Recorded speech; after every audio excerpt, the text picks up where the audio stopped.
Hey guys, we are going to recap a movie called The Equalizer 3. Keep watching, because it's a great crime movie.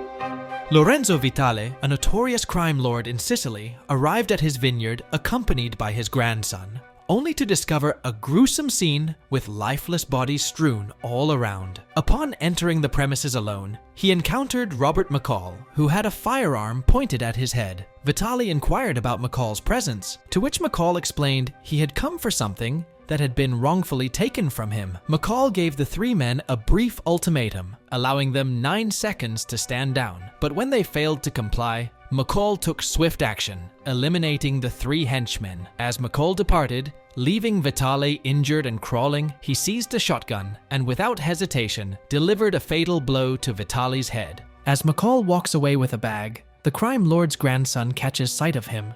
McCall instructs the boy to remain in the car, but the young one disobeys, shooting McCall in the leg before fleeing. McCall manages to drive a significant distance before losing consciousness. He is eventually discovered by Officer Gio Bonucci, who transports him to the nearby town's doctor, Enzo Aricio.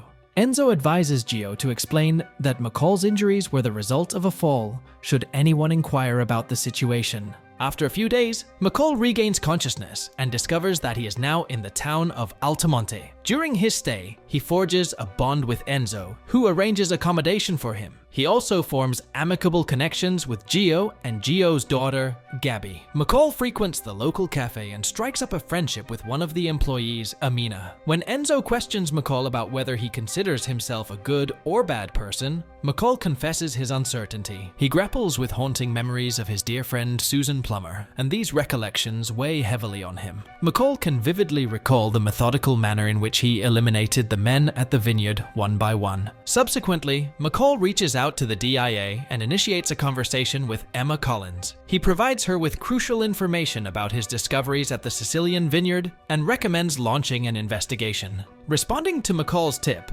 Collins, along with her partner Frank Conroy and a team, embarks on an operation, unearthing a staggering sum of 11 million euros and a substantial cache of narcotics. Later, Collins manages to track down McCall in Altamonte, establishing a line of communication with him to discuss their findings at the vineyard.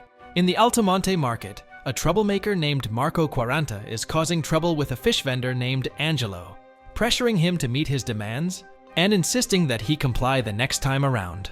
Marco and his sibling, Vincent, are the leaders of the Camorra, a mafia organization that instills fear in the Altamonte community. Meanwhile, Marco pays a visit to Vincent during a meeting with a couple who refuses to sign over their property for Vincent's hotel venture. In a chilling act, Marco responds by ordering the father of the wife, who is wheelchair-bound, to be tossed and left hanging from a window, serving as a gruesome warning to the other residents.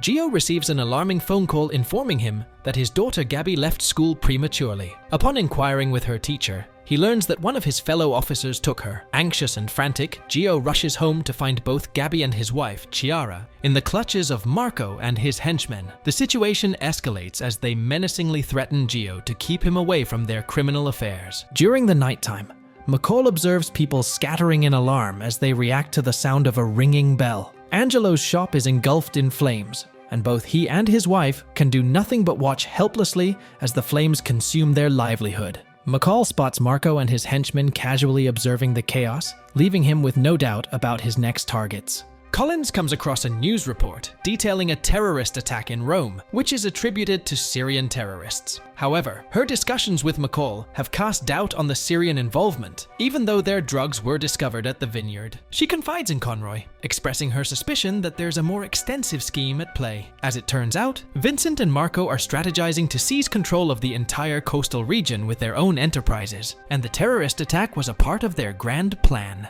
In a harrowing turn of events, Collins becomes ensnared in the vicinity of an explosion in the city while attempting to approach her car, ultimately surviving, but requiring hospitalization. At a restaurant where Gio is enjoying a meal with his family, Marco appears with the aim of pressuring Gio into acquiring boats from Somalis. However, Marco becomes aware of McCall's intense gaze fixed upon him, prompting him to approach McCall. In no uncertain terms, McCall conveys the dire consequences that will befall Marco if he continues threatening Gio's family. McCall seizes Marco's wrist, subjecting him to excruciating pain by manipulating a nerve, which compels Marco to order his henchmen out of the restaurant. Once outside, Marco devises a plan for retaliation. However, one of his goons meets a fatal accident, as the van driver has already been dispatched by McCall. McCall dispatches the remaining goon before engaging Marco in a fierce battle. He breaks Marco's arm and forces him to fatally injure himself with a blade. Upon receiving the grim news of his brother's demise,